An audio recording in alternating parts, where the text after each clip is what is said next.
Hey folks, today I'd like to talk about a motorcycle that I have.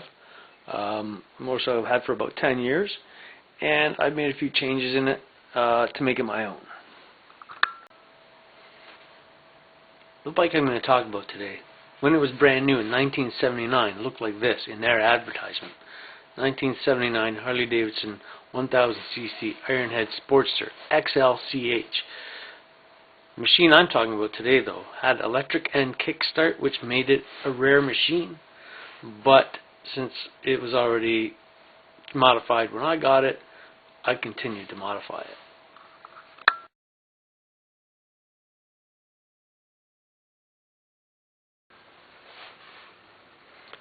This is how that bike looked when I bought it. This is a picture from the Kijiji ad that had been posted. And here's another picture of how it looked when I first bought it. And not quite my style.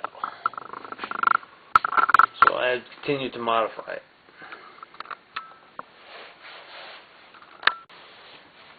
Interesting fact about that machine.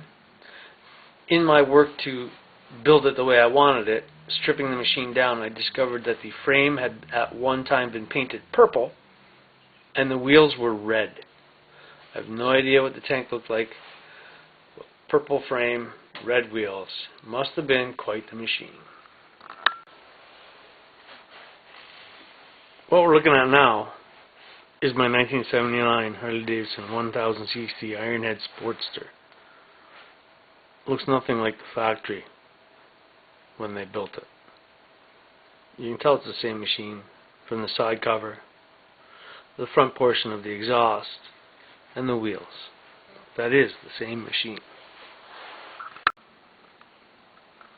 I've modified this machine from the original in many ways. We're going to talk about just the cosmetics of it now. You can tell it's rusty. That was my own modification, but it didn't look like that the first time I built this bike. I'm not a fan of chrome, and you can see there's no chrome on this machine at all. Very little. A lot of the parts are new. A lot of the chrome parts were sandblasted and painted black because I don't like polishing my bike. Polishing chrome is even worse. Making this bike look this way took time. It's not the first time I have built this bike.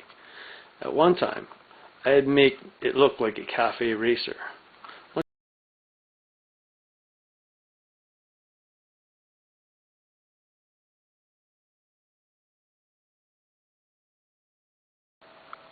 Back in 2014, this bike looked like this. And it was actually on the cover of this magazine back in 2014. That was a Friday the 13th month also, where all the bikers go to Port Dover. They handed this issue out to probably 200,000 people. The fairing I had previously mounted on that machine has found a permanent home in my garage, mounted to the wall, since I've changed the styling. I've adapted this style.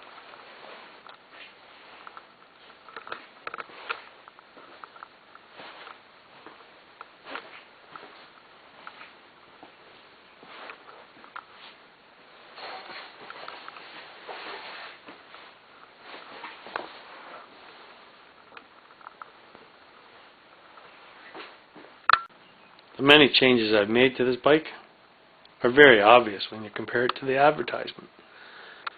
It is a factory exhaust that I modified.